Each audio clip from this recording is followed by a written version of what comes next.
Hey, I'm Guy. I'm John. It's our YouTube channel. We're glad you're here. Subscribe to this channel, and if you enjoy the video, give it a like. Also, check out the podcast below in the description. We're sponsored by Indeed.com/ham.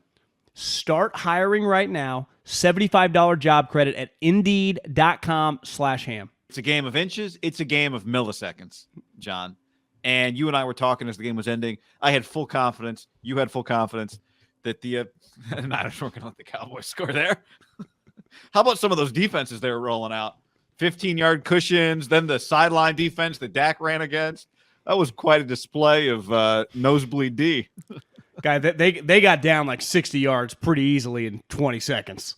That, I guess we could rewind it a little bit, right? To the 3rd and 10, or 3rd and 11 maybe it was, that ultimately Kyle Shanahan ran that play to Debo. I give him credit on that. That was, like, ultimately, that was a curveball that the Cowboys didn't see coming. That was a fucking sweet play, right? The little fake to Mitchell, pitch to Debo, little, dudes leading in front.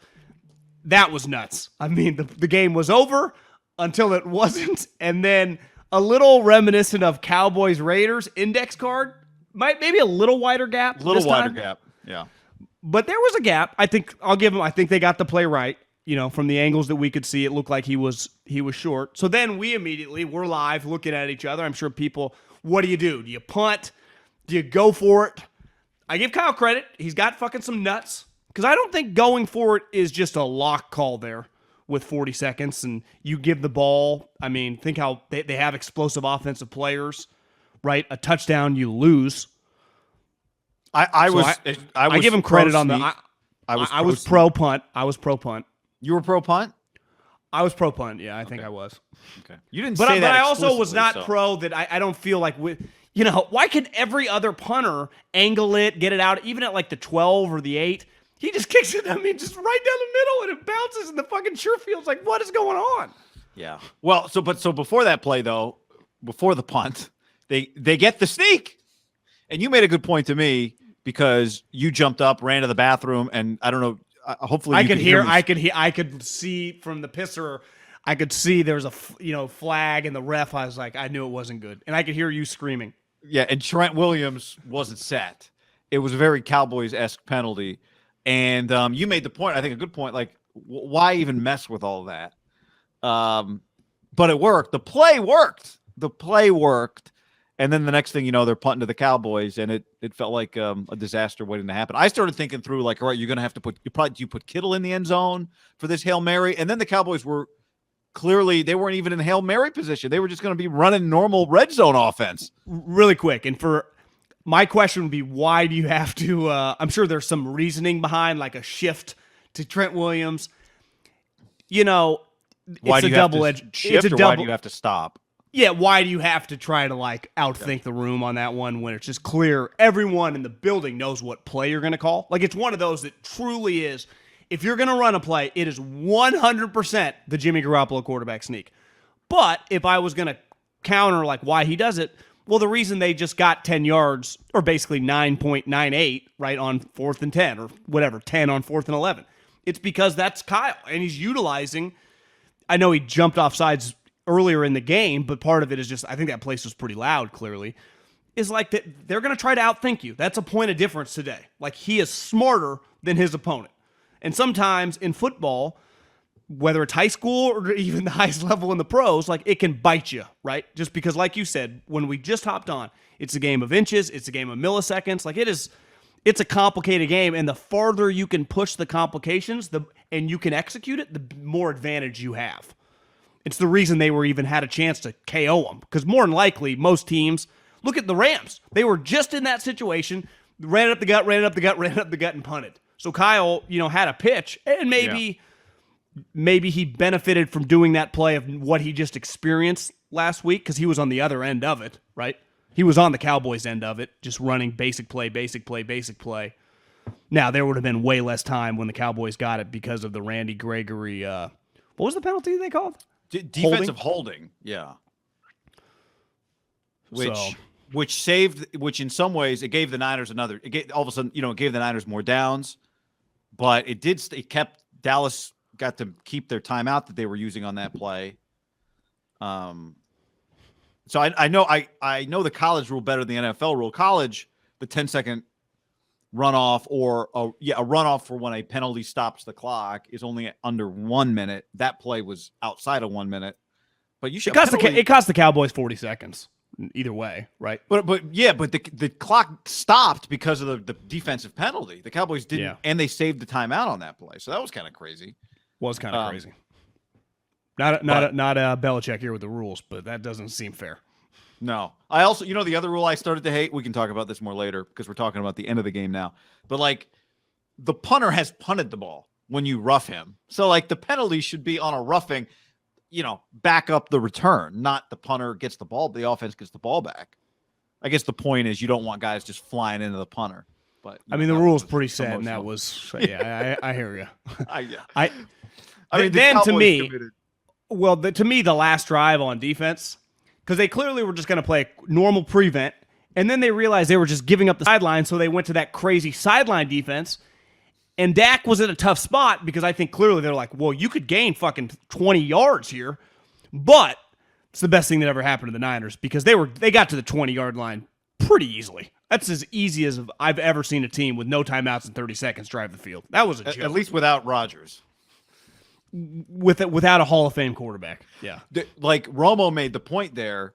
You can't, Dak, if you're going to do that, you can only take like 10 yards. You can't run so far down the field that now the umpire's got to come down and touch the ball because you're not allowed to spot your own football. I feel like the umpire. If you go back and look at that play when he respots the ball for the Cowboys to spike and not have enough time, like the play ends, he's 35 yards behind the play, right? He has no earthly idea where that ball's supposed to be, but he comes sprinting up. He takes the ball and like moves it back a half inch just to be like, no, I spot this ball. Because he probably rightly assumes the center's always going to move it forward a foot further than it should be.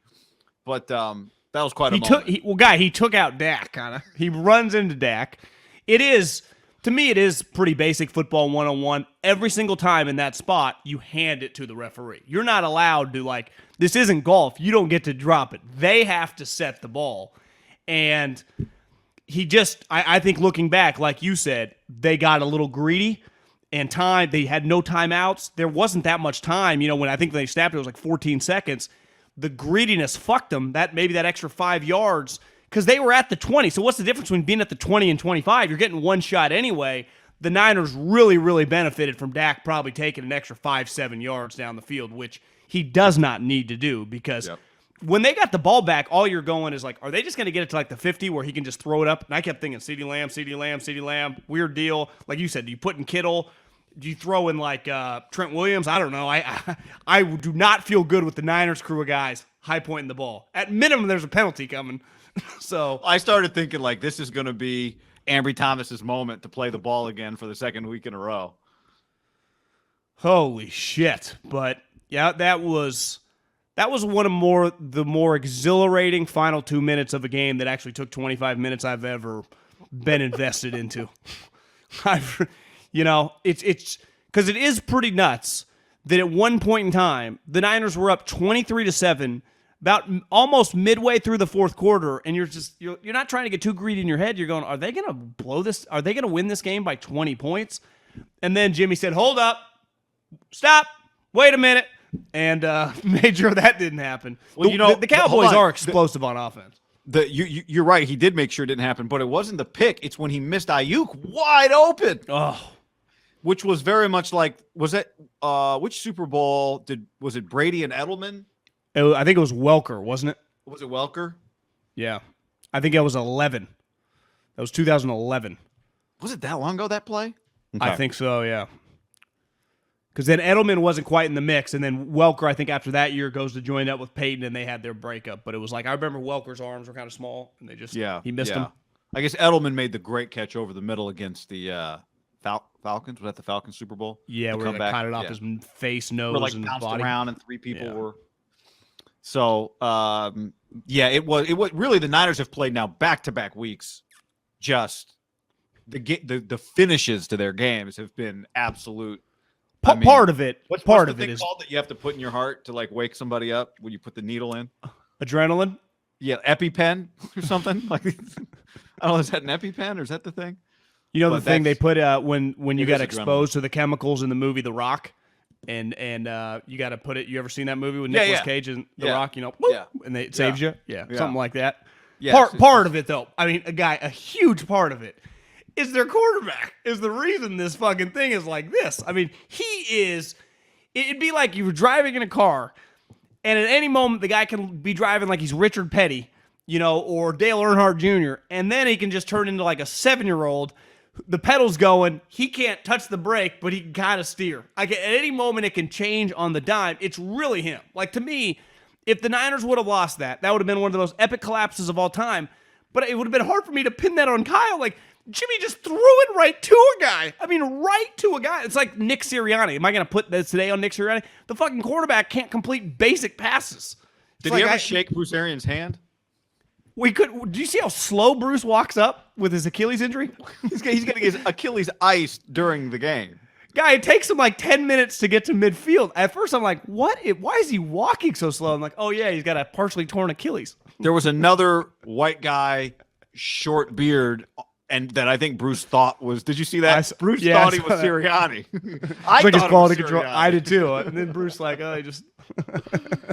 That was funny. Oh man. No, that was. Do you put it? Whose fault is it? Is it anybody's fault? I blame the Cowboys offense. The Cedric Wilson, the third down play where he's looking into the sun in the first half of the game, and he can't see the ball. No, you got to get blinds, guy. As Boomer said at halftime, over $1 billion stadium, and you build it east to west. What are you doing? But like, don't you know? Like, it's a home field advantage would be to kind of how pitchers pitch to the big part of the yard. Can we not have a play that has our receivers staring into the sun here on 3rd and 10? I do put some of that blame on. You gotta, it's part of the game here. You got to understand home field advantage. You can't throw your guy into the sun. Well, haven't the Cowboys been playing these 1:30 kickoffs with Aikman and Buck for a decade? I mean, it's not like, well, they're not used to playing that slot, I don't know, 7 times a year? I mean, every game I watch, there's suns in somebody's eyes. They play in the afternoon game all the time. I'll be honest, maybe I'm just not super locked into Cowboy games at that time slot over the years, is because we've been doing this now so long that so many Niners and Raider games fall at that spot. Like, that usually gets my main TV. I didn't realize that their sun. Did you know sun was a huge issue? Has this been like a thing that's been happening for a while? I don't know if I knew that. I mean, I definitely felt what game. I think it was a college game this year where actually it wasn't a Cowboy Stadium though. It was one of the bigger It was definitely, maybe it was just perfect angle today. It was bad. Because then the Niners later got a punt, and I was like, oh, my God, do not put a punt returner back there. Mm-hmm. This is it hitting off his top of his head, landing in some random Cowboy who makes his career running into the end zone, who jumps into the stands, and all of a sudden the Cowboys win, and that's like the embedded moment in the game. Did you think the Niners-Cowboys historical rivalry affected the way the game felt? No, but I'm not a huge hold on to the past guy in life. So I did think there's a natural pop to the colors on the field with each other that is pretty sweet. But I don't I'm not and I'm watching I can't recommend the Montana documentary enough. But when I'm watching a game, unless there's previous history, right, a couple years in the past with coaches or players, to me the Packers and Niners, I'm not going to think Young versus Favre. I'm just thinking of Rodgers versus these guys recently. So I would just these two teams don't have much history in recent memory, so it's hard to me it didn't do much. I didn't think so either. Yeah, I didn't think so either. I mean, the game was great for all the reasons it was great, but that was it wasn't about William Floyd. Exactly. Although Charles Haley, how about this always happens. They get the shot of Roger Goodell in the booth, and they're there's Roger. As Tim Brown is right next to him, it's just the two of them in the shot. They're like, there's Roger. I'm pretty sure Tim Brown's sitting there wearing a Raiders hat. And then Charles Haley, who just is not going to sit still, starts I don't even know, tickling Roger. Because you see Roger goes like that. And then it's Charles's head is who pops it. Charles is just messing with Roger on national television and was sitting in the booth. Well, I mean, Roger Clemens is in George's booth. Looking about this comment right here, Aikman wanted to do this game. I do understand, like to that human specifically, this game is just a major moment in his life. I mean, changed his life, right? 3 straight years, NFC championships. They won 2 and lost. Like these are some of the most historic games in the history of the sport. Niners versus the Cowboys, and the one guy who calls NFC games, I actually understand why he's fucking mad. Now it'd be like if at Pebble Beach, Nance was doing some other event like across the country during U.S. Open at Pebble or something. You know what it'd be? It'd be like if, let's say, the Masters was going on, but there was like the biggest European game tournament of the year, and they sent Jim to do like the Euro Tour. To your point, this is Aikman's home course, basically, right? Yeah, it's insane, and it's also Romo's, but Troy definitely feels like it's more his, right? Well, did you see the reasoning behind it? It actually makes sense. What was the reasoning? So I saw it on Twitter when ESPN got the Monday night game.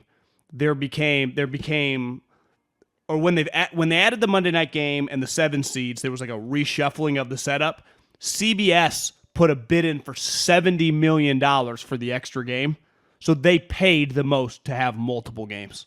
Like Fox could have bought Double Down, but they paid for double dip because they got. But how did that determine which game they got, or it didn't necessarily? Yeah, they had the rights to make the first pick. Is what it was. So they paid. CBS paid $70 million, and I guess everyone had the opportunity to bid to have the right for this weekend to have the number 1 pick.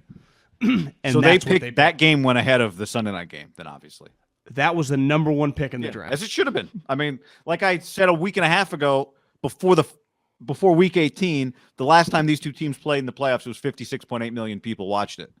Well, you know what? It turns out this game was never going to be on Monday night because they didn't have the number 1 pick, right? But Monday night never. I know. Monday doesn't. I know, but I'm just saying, like, whoever had the number 1 pick was going to get this game. Right. It was gonna be Sunday. Which means it was gonna be NBC, CBS, or Fox. Somebody was taking it, right? Yeah. Sunday has to get the number 1 pick. It's the best. The Sunday afternoon game, you're saying? I'm just saying Sunday is premium versus Saturday or Monday. I think when it comes to playoff. You think over Saturday night? Saturday night feels sweet, so. But you're right. Saturday night is Saturday. Saturday night's still Saturday, exactly. Sunday that one's built into the cloth of Americana. See, that's what I'm saying. Like, this game did not like bring up these memories of when I was a kid. No, I just meant Sunday. Everyone's computer programmed to be ready for football Sunday. For sure, it's why Sunday night probably is the best spot, right? Because literally everyone's at home. The game though, really, like those colors work on TV. I think the problem is they haven't, like, the NFL would die to just have these teams. I mean, the Cowboys and the Niners haven't been in the playoffs that often in the decade at the same time. They would. I think they've gotten pretty lucky. Think how many times now the Niners and Packers have played, right? Yeah. Jim played them twice. Kyle played them. This is the second time. They've played 4 times in the last 10 years. That's 40%. That's great. Like, to me, that game feels like Rodgers versus the Niners in January. To me, this week is going to give the feels, which hopefully I would love to get a fucking rematch next year of that game. Like, that's so with the league. I mean, that's sweet. It does work on TV. Like those colors, to me, it's like the color blend is just perfect. I know. That's why the Bengals to me work. The Bengals uniforms are so perfect because they're goofy enough to remind you that sports aren't serious. That's the Bengals are perfect. If you watch the Bengals, it feels like if you and I turned on some like, I don't know, some like a soccer game or something where some teams wearing some goofy uniform. It just feels like it's a made up crazy uniform. Like some uniforms are all business. You know, it's like this is sports. Like let it be a little goofy. And it's the Bengals are like perfect. It's orange and it's goofy. Well, see, one thing with the Niners and, for example, the Niners and the Cowboys, they're old brands, right? The Niners are known like most notoriously for the play in the 81, even though they had 20 years of greatness. The Cowboys own the 70s, and then they had some time in the early 90s. But their colors and just their team, it feels very modern. Maybe it's the stadium, like Dallas. To me, that stadium really works. Raiders and Bengals did kind of feel like I'm watching a game in the 80s. Not the players necessarily, but their colors. It's like, there's something about it. It just feels a little, By the way, with the times, guys. No, I agree. That's why I said upgrade, change the Raider uniform, and I felt that way watching it Saturday. Like it just felt kind of meh. Yeah, like just give me some 3D, and then you can go back to the classics. I'm not saying you can't even, but he's not saying burn the jerseys. He's just saying adapt, throw a new pitch. So. Man. I thought the Cowboy Stadium is pretty sweet for a playoff game. Didn't you agree? Beside the light. Did you notice though? Everybody, the board obviously like a key to a board is being able to see it from down low, and everybody when they want to watch a replay is just breaking their neck. Clearly, it's not angled down at the field. Everyone is just staring straight up into the air. They can't see anything. Did you know the rule? Because I didn't. I thought it just goes. I was like dead ball when it hits the thing, and they're like repunt. When they said repunt, I'm like, oh my god, they're gonna get. I never like special teams plays with Hightower. That is always potential for disaster. Well, you notice like all the kickoffs come to the 5. They make the Niners return it. Yeah, smart.